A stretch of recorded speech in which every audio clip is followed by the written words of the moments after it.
Hello बच्चों, आज हम देखने वाले हैं कक्षा छठी की हिंदी इकाई 2 पाठ 4 सोना और लोहा।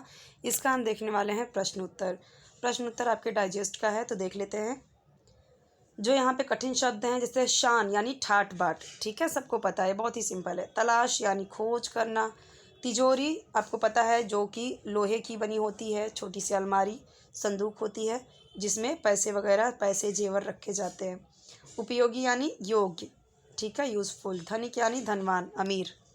श्रमिक यानी मजदूर जो काम करते हैं। कुदाल मिट्टी खोदने का एक औजार होता है जो फावड़े से कम चौड़ा होता है। कुदाल कैसा होता है, कुछ इस तरीके से होता है, ठीक है, इस तरीके से, थोड़ा काफ़ी नुकीला होता है, जिससे कि हाँ कुछ इस तरीके से होता है। इस तरीके से इसकी डंडी होती है बड़ी सी। जो जो फावड़ा होता है ना, फावड़ा इस तरीके से बड़ा सा, तो वो फावड़ा से थोड़ा काफ़ी इस तरीके से नुकीला होता है। खुरपी घास छिलने का एक औजार होता है, ये छोटा सा होता है, ये शेप होता है उसका, ठीक है।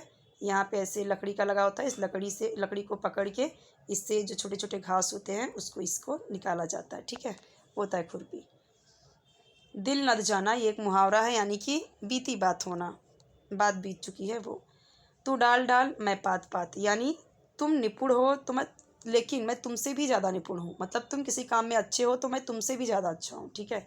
तो ये होता है निपुण। तुम डाल डाल तो मैं पात पात। चलो देख लेते हैं क्वेश्चन। कथन के सामने सही और गलत का चिन्ह लगाओ। जो सही है उसके सामने सही और जो वाक्य गलत है उसके सामने गलत का चिन्ह लगाना है। युद्ध में लोहे के अस्त्र शस्त्र काम देते हैं, तो क्या है, सही है।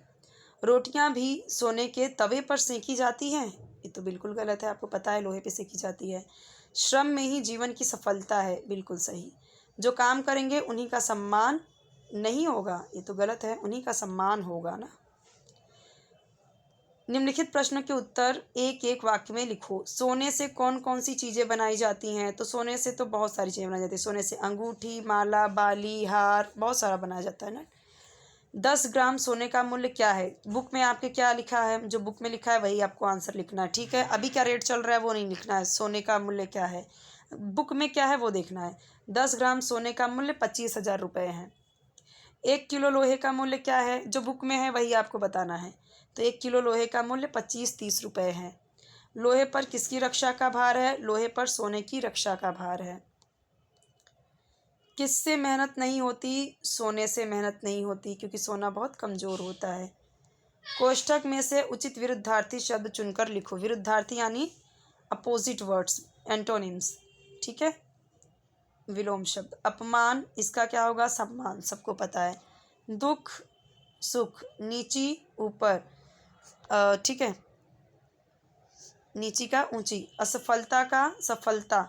अनुपयोगी इसका होगा उपयोगी। मरण इसका क्या होगा, जीवन। स्वामी इसका क्या होगा, नौकर या नौकर ही होगा। अमीर गरीब, भीतर अंदर, तो यहाँ पे देखो दिया गया है, जैसे यहाँ पे भीतर दिया गया है तो भीतर का यहाँ पे है बाहर। और क्या दिया हुआ है, स्वामी, तो यहाँ पे देखो स्वामी का क्या है, नौकर। अनुपयोगी ये रहा अनुपयोगी, उसका है उपयोगी, ठीक है। नीची यहाँ पे दिया हुआ है तो नीची का क्या लिखना है, ऊंची। और इस तरीके से इसमें आप देख सकते हो, अमीर का गरीब, दुख का सुख, अपमान का सम्मान, असफलता का सफलता, मरण का जीवन।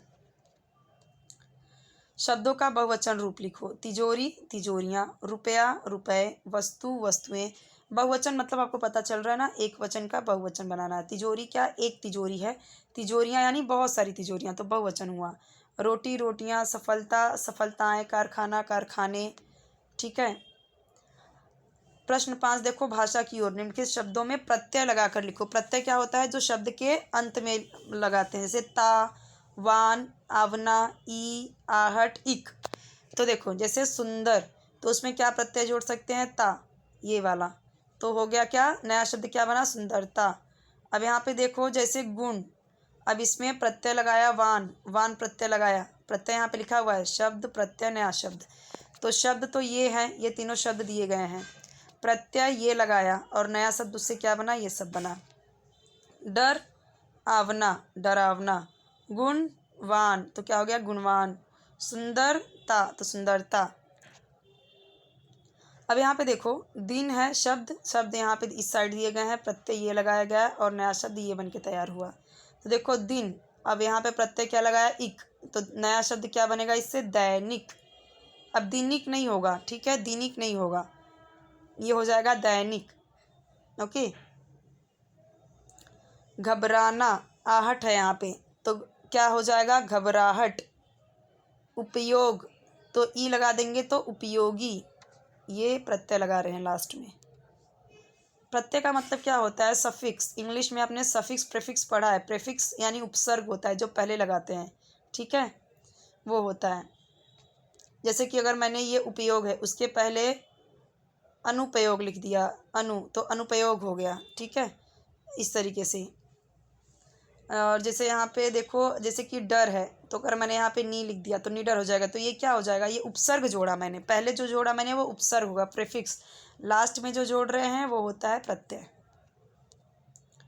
निम्नलिखित शब्दों का रोमन लिपि में लिप्यंतरण करो। लिप्यंतरण क्या होता है, देखो, धनुष, तो उसको इंग्लिश में लिखना है, DHANUSH। उसका इंग्लिश, जैसे कुर्सी है तो उसका चेयर नहीं लिखना है, उसको उस तरीके से इंग्लिश में लिखना है। जैसे आपका नाम कुछ है, ठीक है, जैसे मान लो पूजा, तो पूजा ऐसे हुआ, तो कैसे लिखेंगे उसका इंग्लिश में ऐसे। मान लो कोई मेज, मैंने बोला मेज, तो मेज का अब हम टेबल थोड़ी लिखेंगे, टेबल थोड़ी लिखेंगे, लिप्यंतरण वो नहीं बोलते उसको, रोमन लिपि में नहीं बोलते। मेज बोला तो मेज, ऐसे, बस वही है। तो यहाँ पे देखो, धनुष तो इंग्लिश में धनुष, कुर्सी, नेवला वहाँ पे उसकी इंग्लिश खिड़की, महल, तो महल देखो ऐसे लिखा गया है, कटहल ऐसे लिखा गया, हाथी तो ऐसे आएगा, बारिश ऐसे आएगा। कारक क्या है, संज्ञा या सर्वनाम की जिस रूप से क्रिया के साथ उसका संबंध जाना जाए उसे कारक कहते हैं। जैसे नंदन वन में बरगद का एक पेड़ था, तो यहाँ पे देखो नंदन वन में का, पर, के, को, ने, को, ये सब के सब क्या हैं, कारक हैं, ठीक है। तो ऊपर के वाक्यों में जितने भी है, में, का, पर, के, को, ने, वे शब्द हैं जो वाक्यों का अर्थ स्पष्ट कर रहे हैं, ये सभी कारक के चिन्ह कहलाते हैं, ठीक है। जैसे अब देखो, ये ने कर्ता कारक है, ये ने क्या है, कर्ता कारक। सलील ने बच्चों को पढ़ाया, को, ये क्या है,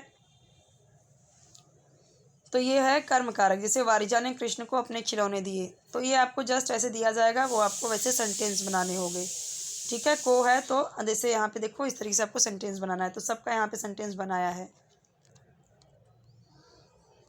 अब देखो, यदि खनिज तेल का खजाना समाप्त हो जाए तो क्या होगा, सोचो इस पे। यदि खनिज तेल का खजाना समाप्त हो जाए तो संसार में, साथ ही हमारे रहन सहन में बहुत बड़ा बदलाव आ जाएगा। हम सभी भली भांति जानते हैं, यानी अच्छी तरह जानते हैं, भली बात यानी अच्छी तरह जानते हैं कि मानव सभ्यता के विकास में खनिज तेल का बहुत बड़ा योगदान है। यदि खनिज तेल समाप्त हो जाएगा तो हमारी जीवन शैली कई सौ वर्ष पीछे पहुंच जाने को विवश हो जाएगी। सभी कल कारखाने बंद हो जाएंगे, कल कारखाने यानी फैक्ट्री वगैरह। यातायात के आधुनिक साधनों के स्थान पर गधे, खच्चर, बैलगाड़ी, घोड़ा गाड़ी, ऊंट गाड़ी, साइकिल, पैडल, रिक्शा आदि प्रयोग आवश्यक हो जाएगा। रसोई घरों में मिट्टी के तेल और गैस के बदले लकड़ी व कोयले का प्रयोग होगा। तो यहाँ पे सारे, यहाँ पे देखो, सोना किसका प्यारा है, धनिकों का प्यारा है। थर्मामीटर में किस धातु का प्रयोग होता है, पारे का, ठीक है, पारा। और यहाँ पे क्या दिया गया है, बस रेल स्थानक की सूचनाएं ध्यानपूर्वक सुनकर सुनाओ। तो ये सब तो सिंपल है, ये सब कुछ। यहाँ पे देखो क्या दिखा गया, मेरी कलम से अंकुरित अनाजों की सूची बनाओ। अंकुरित अनाज गेहूँ, चना, मूंग, ये सब क्या करना है आपको, भिगो लेना है। दूसरे दिन तीसरे दिन देखोगे, तीन चार दिन के बाद इसमें क्या होगा, इस तरीके से अंकुर आने लगे, मतलब स्प्राउटेड हो जाएंगे। अब इनका उपयोग क्या है, अंकुरित अनाज का उपयोग सलाद के रूप में किया जा सकता है, बहुत ही ज़्यादा ये बेनिफिशियल होगा आपके हेल्थ के लिए। इनको सुखाकर आटा बनाकर रोटी, पराठा, चीला, हलवा आदि बनाया जा सकता है। इनका उपयोग सब्जी की तरह भी किया जा सकता है, तो ये सब आप कर सकते हो। ये इसका उत्तर है, देखो, ठीक है, अंकुरित अनाज ये उत्तर है। अब यहाँ पे देखो, खोजबीन, रुपयों पर लिखी कीमत कितनी और किन भाषाओं में अंकित है, बताओ। उत्तर, रुपयों पर लिखी कीमत 17 भाषाओं में अंकित है। कौन कौन सी भाषा है, आगे की तरफ लिखी गई है हिंदी, अंग्रेजी। पीछे की तरफ जो लिखी जाती है वो देखो, असमी, बंगला, गुजराती, कन्नड़, कश्मीरी, कोंकणी, मलयालम, मराठी, नेपाली, उड़िया, पंजाबी, संस्कृत, तमिल, तेलुगु, उर्दू, इतने सारे भाषाओं में रुपयों पर कीमत लिखी जाती है। ठीक है, आपने देखा होगा नोट में कई सारे 10 के नोट में भी देखोगे तो कई सारे अलग अलग भाषा में लिखा जाता है। ठीक है, विभिन्न धातुओं के नाम और उनसे बनने वाली वस्तुएं लिखो। तो लोहा बना सकते हो, सोना, चांदी, कॉपर यानी तांबा, पीतल, ये सारे धातु हैं। और उनसे और एल्युमिनियम, ठीक है, जस्ता, वो भी एक क्या है, वो भी एक धातु है। तो उससे क्या क्या चीज़ें बनती हैं, उससे क्या क्या, लोहे से क्या बनता है, सोने से क्या बनता है, चांदी से क्या बनता है, वो आपको लिखना है। और सदैव ध्यान में रखो, प्रत्येक का अपना अपना महत्व होता है। और जितनी भी धातुएं हैं, हर एक चीज़ का हम देखें तो उसका अलग इंपॉर्टेंस होता है। ठीक है, तो यहाँ पे सारे क्वेश्चन आंसर मैंने आपको बता दिया। कोई भी डाउट है कमेंट सेक्शन में पूछे। चैनल सब्सक्राइब जरूर कर दीजिए, वीडियो को लाइक कर दीजिए, फ्रेंड्स साथ जरूर शेयर कर दीजिए। ओके, कोई और वीडियो चाहिए तो आप कमेंट सेक्शन में बता सकते हो मुझे।